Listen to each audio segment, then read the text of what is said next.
नमस्कार दोस्तों, आप देख रहे हैं साइनिंग ऑफ 2.0 अनुभव मिश्रा के साथ। और आज की जो मैं ताज़ा तरीन एक टॉपिक लेके आया हूँ जो कि बने हैं कल रात तक की सुर्खियों से। चलिए जानते क्या है आज की टॉपिक। तो मैं बात करने वाला हूँ IMF, that's means international monetary fund, जिसमें कि स्पेशल ड्राइंग राइट्स में कुछ बदलाव हुए हैं। आज जानेंगे कि स्पेशल ड्राइंग राइट्स क्या होती है, इसको कैसे इम्प्लीमेंट किया जाता है IMF के द्वारा, इंटरनेशनल मॉनेटरी फंड के द्वारा। ठीक है, जिसने आज ये टॉपिक क्यों बना है, क्योंकि जिसने कि Chinese currency that's is yuan को उसकी चरम सीमा मतलब उसकी वैल्यू को इंक्रीज कर दिया है। किसने? IMF के SDR ने, that's means special drawing rights ने क्या किया है, चाइनीज करेंसी की वैल्यू को बढ़ा दिया है। आइए अब जानते हैं कि हुआ क्या है एक्चुअली में। अब इसको समझने से पहले, ठीक है, इसको समझने से पहले थोड़ा इतिहास में चलते हैं सेकेंड वर्ल्ड वॉर पे। ठीक है, सेकेंड वर्ल्ड वॉर पे क्यों जा रहे हैं? क्योंकि वर्तमान में जो चल रहा है, मेरा मानना है कि वो कहीं ना कहीं पास्ट से जुड़ा हुआ है। ठीक है, इसीलिए हम चलते हैं पास्ट में सेकेंड वर्ल्ड वॉर पे। जब 1945 में, जब 1939 टू 1945 सेकेंड वर्ल्ड वॉर हुआ था, उस समय 1945 में विजयित राष्ट्रों में से अमेरिका उभर के आया था, उसके साथ साथ ब्रिटेन, फ्रांस और रूस, उस समय का USSR सोवियत संघ था। ठीक है, क्योंकि उस समय अमेरिका इन सब का फाइनेंसियर था। फाइनेंसियर मतलब कि पैसे देते थे और काम करवाते थे। ठीक है, तो उसने अपने गजब की इमेज बना ली थी इन सब के सामने। अमेरिका ने अपने इस इज्जत को, इस पहचान से एक सबक तो सीख ली थी। वो सबक क्या थी? वो सबक ये थी, अगर दुनिया पर छाना है तो, फिर से सुनिए, अगर दुनिया पे छाना है तो इस समय गरीबों की मदद करनी पड़ेगी। और वो गरीब किसे कह रहा था? मतलब गरीब वो जो कि सेकेंड वर्ल्ड वॉर 1945 में जीत तो गई थी, लेकिन अपने आप को खो दी थी। जैसे कि ब्रिटेन का एग्जांपल लूं तो ब्रिटेन जहां जहां उसका पूरा शासन था, चाहे वो एशिया में हो, चाहे अफ्रीका में हो, चाहे अमेरिका में हो, कहीं भी हो, वो अपना अस्तित्व खोते जा रहा था। मतलब उसका सूरज अस्त होते जा रहा था। ठीक है, तो अब देखिए, इस समय देखिए, जब सेकेंड वर्ल्ड वॉर खत्म हुआ ना, तो ब्रिटेन का वो अस्तित्व रहा ही नहीं कि किसी भी देश पे वो शासन कर सके और किसी देश को गुलाम बना सके। तो भारत के कंट्रीब्यूशन में भी ये आता है कि कहीं ना कहीं आज स्वतंत्रता सेनानियों की भागीदारी रही, लेकिन इसके बावजूद भी ब्रिटेन जब 1945 में सेकेंड वर्ल्ड वॉर जीत गई थी, इस हालात में बिल्कुल नहीं थी कि वो दोबारा फिर से अपने को सूर्य के जैसे उजागर करके दूसरे पे शासन कर सके। ठीक है, तो कहीं ना कहीं ये भी रहा कि जब सेकेंड वर्ल्ड वॉर हुआ तो ब्रिटेन का वैसे भी सब देशों को आजाद करना ही था। ठीक है, ये रही। अब आगे चलते हैं। ये बात अमेरिका समझ चुका था कि ब्रिटेन का अस्त हो चुका है, अब अपनी पारी है उभरने की, सूर्य की तरह अपनी पारी है अब उभरने की।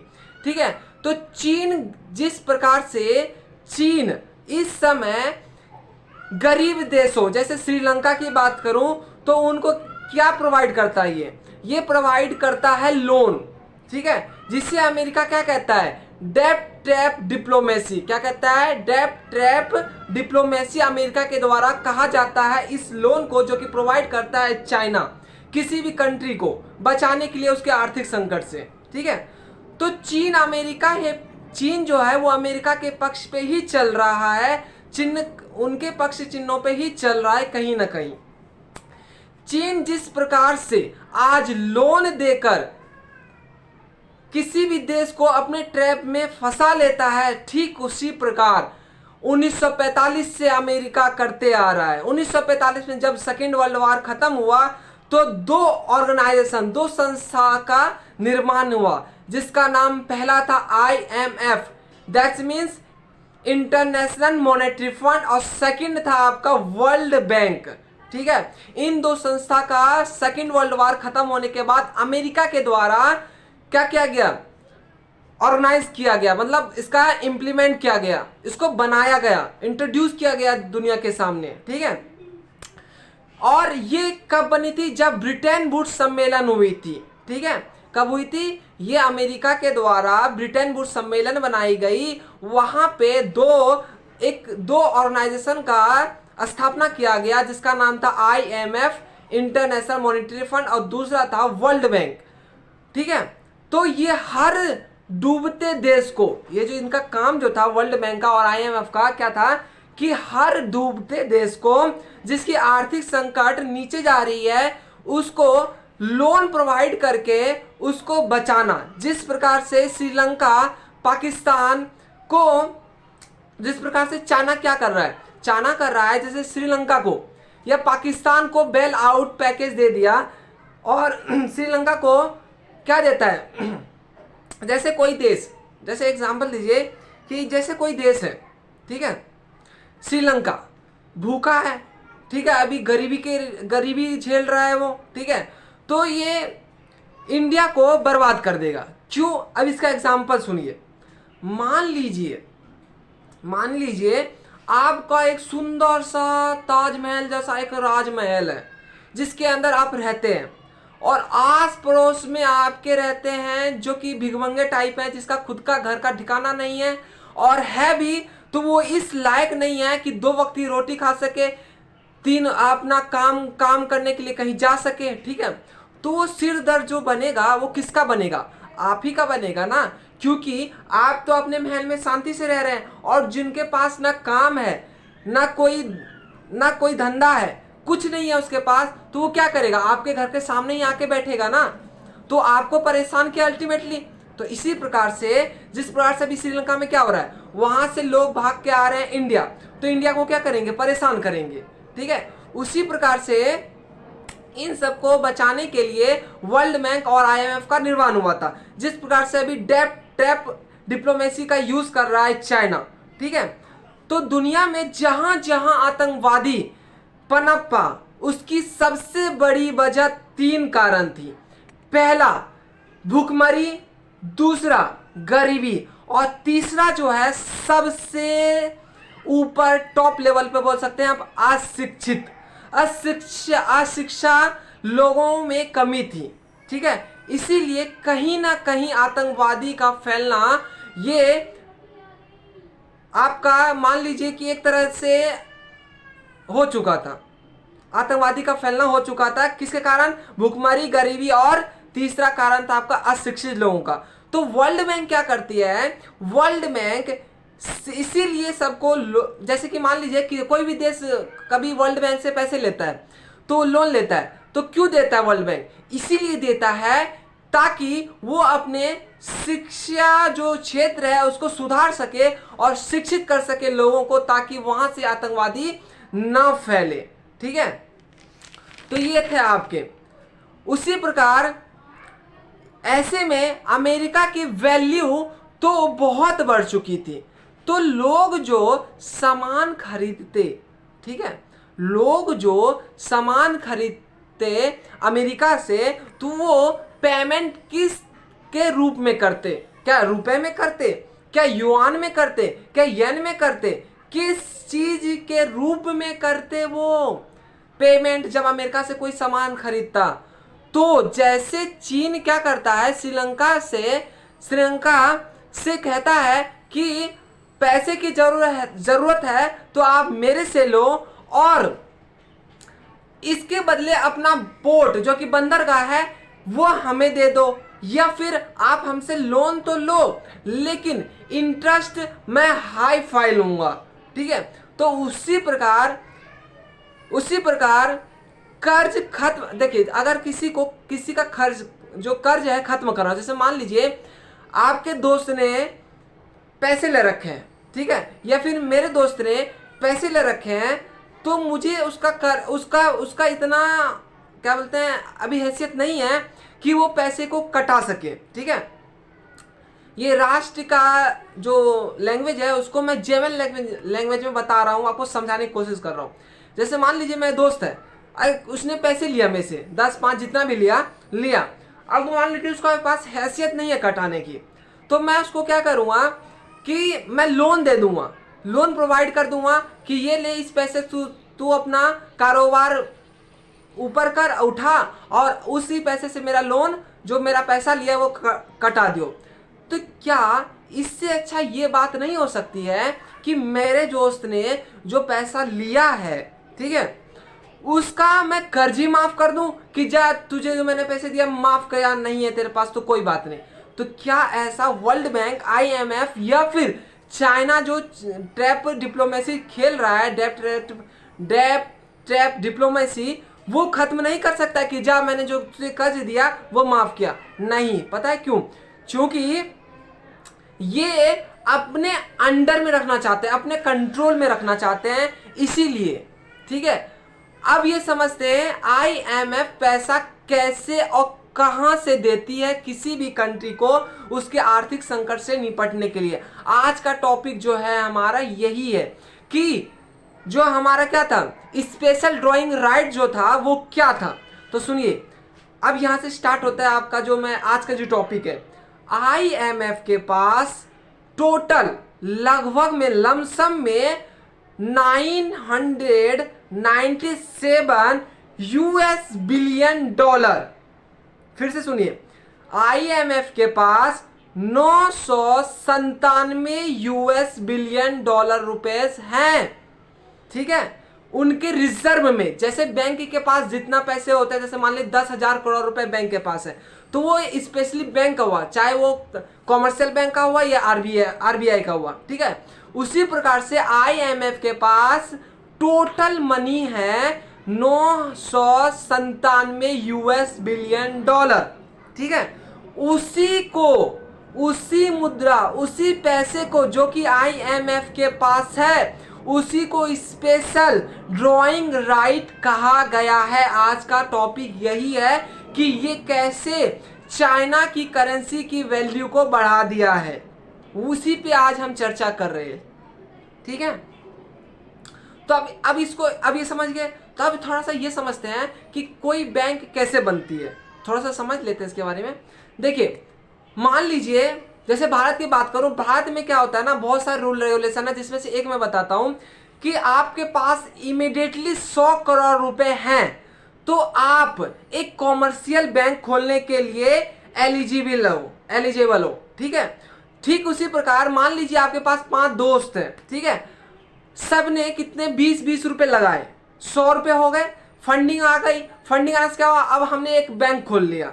अब जिसको बैंक से पैसे चाहिए वो ले जाए अपना। ये वह वर्ल्ड बैंक है, मतलब बैंक कैसे बनी। और IMF कैसे बना, इंटरनेशनल मॉनेटरी फंड कैसे बना, वो इस प्रकार से बना। जैसे मान लीजिए मेरे 4 दोस्त हैं, ठीक है, कितने दोस्त हैं, 4 दोस्त हैं। सबने कहा, हम चारों ने क्या किया, गुट बनाया। हमने कहा कि एक काम करते हैं, 25-25 रुपए क्या करते हैं, हम अपने तरफ से देते हैं और एक ऐसा ऑर्गेनाइजेशन का रूप देते हैं जो कि समय आने पे किसी का भी मदद कर सके। जैसे मान लीजिए मेरे 4 दोस्त हैं, चारों ने 25-25 इंक्लूडिंग मी 25-25 रुपए मिलाए, 100 रुपए हो गए। मान लीजिए XYG मेरे दोस्त को 50 रुपए की जरूरत पड़ गई, ठीक है, तो मैं उसी ऑर्गेनाइजेशन से 50 रुपए उठा के उसको दे दूंगा उसके आर्थिक संकट को निपटने के लिए। क्यों किया मैंने ऐसा, क्योंकि उसने उस समय पैसे दिए जिस समय कि इस ऑर्गेनाइजेशन को बनाने की जरूरत थी और इसमें वो अपना योगदान दे रहे हैं। जैसे कि इंश्योरेंस में होता है ना, इंश्योरेंस में आप क्या करते हैं कि पैसा आप भरते जाते हैं, जब आपको जरूरत पड़ती है कि नहीं अब मुझे हेल्थ की जरूरत पड़ी तो अब मैं पैसे निकाल सकता हूँ, जाऊंगा और मैं उसी इंश्योरेंस के पैसे पे करवाऊंगा अपना हेल्थ चेकअप, ठीक है। ठीक उसी प्रकार IMF जो है सब कंट्री से उसके इकोनॉमिक के औकात पे उससे पैसा लेती है और क्या करती है, जरूरतमंद देशों को उसी पैसे को क्या करती है, देती है, बांटती है। ठीक है, तो इससे क्या हुआ, तो इसका मतलब क्या हुआ, इसका मतलब हुआ कि जिसने, तो इस प्रकार से क्या हुआ, जिसने आईएमएफ में पैसा जमा किया था उसी को ही सिर्फ आईएमएफ जो है लोन प्रोवाइड करता है। ठीक है, तो अब ये बात तो हो गई कि अब पैसे तो देना ही है, तो लेकिन दुनिया की करेंसी डॉलर तो नहीं है ना। मान लीजिए भारत में तो रुपए चल रहा है, चाइना में युआन चल रहा है, जापान में येन चल रहा है, ठीक है, इंग्लैंड में पाउंड चल रहा है, तो हर जगह अलग अलग चल रही है ना। तो आप ही सोचिए कि अब जो मुझे आईएमएफ में अपना पैसा जमा करना है, ठीक है, तो क्या मैं किसके रूप में करूं, रुपए के रूप में, युआन के रूप में, पाउंड के रूप में, किसके रूप में करूं। तो यही कारण रही कि 1969 में, जो कि 1945 में आईएमएफ का गठन हुआ था, उसमें 1969 में एक बड़ा बदलाव हुआ। क्या बदलाव हुआ, उसमें यह कहा गया कि एक हमें कुछ ऐसा करना पड़ेगा जिससे कि अंतरराष्ट्रीय मुद्रा फिक्स करनी पड़ेगी आईएमएफ में। ठीक है, तो तब जाके इस प्रकार का पुल बना जिसे डीआरएस एसडीआर कहा गया, स्पेशल ड्राइंग राइट कहा गया। क्या कहा गया, स्पेशल ड्राइंग राइट कहा गया। वर्ष 2016 में चीन की मुद्रा को, युआन को आईएमएफ में जगह मिली। ठीक है, और आईएमएफ में 5 ही मुद्रा काउंट किए जाते हैं। ठीक है, उसमें भारत नहीं है। क्यों नहीं है उसका लॉजिक मैं बताता हूं अभी 2 मिनट में। पहले ये सुनिए कि 5 मुद्रा जो है वो कौन कौन सी है। पहला हो गया आपका अमेरिकी डॉलर, दूसरा हो गया आपका जापान का येन, तीसरा हो गया चाइना का युआन, और चौथा हो गया इंग्लैंड का पाउंड, और पांचवा हो गया ब्रिटेन का यूरो। ये 5 करेंसी ही आईएमएफ में क्या होती है, चलती है। ठीक है, अब आप ये पूछेंगे कि क्या हमारा हिस्सा भी है इसमें। जी हाँ है, लेकिन किसके रूप में, डॉलर के रूप में, रुपए के रूप में नहीं है, डॉलर के रूप में है। डॉलर के रूप में कैसे है, देखिए मैंने पहले भी कहा कि आईएमएफ में जो पैसा जमा करेगा वो किस आधार पर करेगा, अपने इकोनॉमिक की औकात पे करेगा, इकोनॉमिक कितनी है उसकी, उसके हिस्से पे करेगा। ठीक है, मान लीजिए कि ये गोला है, इस गोले में 100% है। ठीक है, 100% में सबका हिस्सा निकला, उसमें से भारत का हिस्सा निकला 2.75%। ठीक है, 100% में से। अब आप बोलेंगे 2.75%, दैट्स मीन 20 अरब रुपए के करीब। क्या ये कुछ भी नहीं है। वहीं पे आप अमेरिका का सुनेंगे, क्या है, अमेरिका का है 41%, दैट्स मीन्स 997 यूएस बिलियन। इसका मतलब क्या, इसका मतलब कि 997 यूएस बिलियन डॉलर में से अमेरिका का, सिर्फ और सिर्फ अमेरिका का उसमें फंड कितना है, 400 बिलियन डॉलर के, यूएस डॉलर के करीब करीब, समझे। तो इसमें चीन का 12% हो चुका है। आज का जो टॉपिक है यही था। इतना सारा जो मैंने सारी कहानी बताया, इतना स्टोरी बताया, इतिहास बताया, अब प्रेजेंट में आते हैं।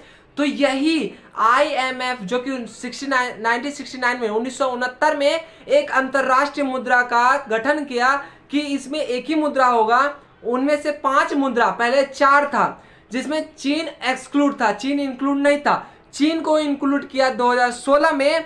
2016 में जब उसको इंक्लूड किया, उस समय उसका जो इसमें हिस्सेदारी थी, उस समय कितना था इसका हिस्सेदारी था 8.33%।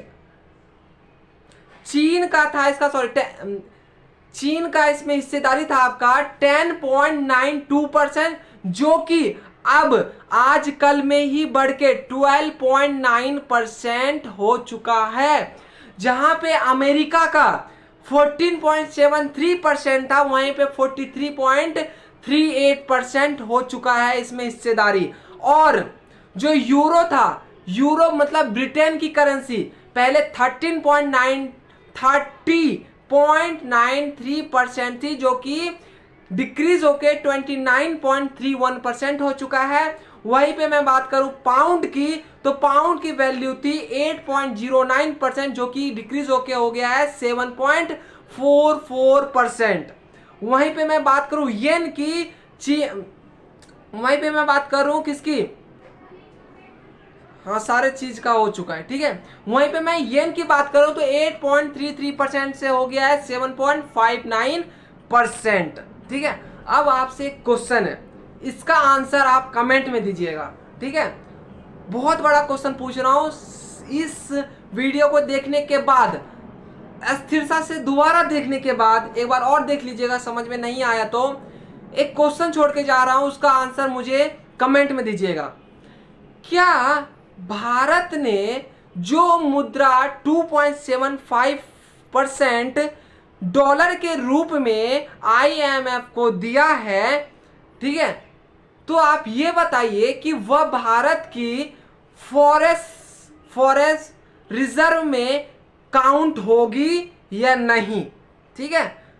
यही बताना है आपको कि जो हमारा मुद्रा है 2.75% जो हमने IMF को दे रखा है एज अ डॉलर के रूप में, वो हमारे फॉरेन रिजर्व में काउंट होगी या नहीं, ठीक है। इसका आंसर आपको जानना है तो इसका एक अलग से वीडियो बना सकता हूं मैं, इसका टॉपिक अलग होगा एक। अगर आप चाहते हैं तो आप मुझे कमेंट करके बताइएगा कि आपको इस पे चाहिए एक टॉपिक, तो मैं बना के लाऊंगा। आप जब तक बने रहिए साइनिंग ऑफ 2.0 के साथ।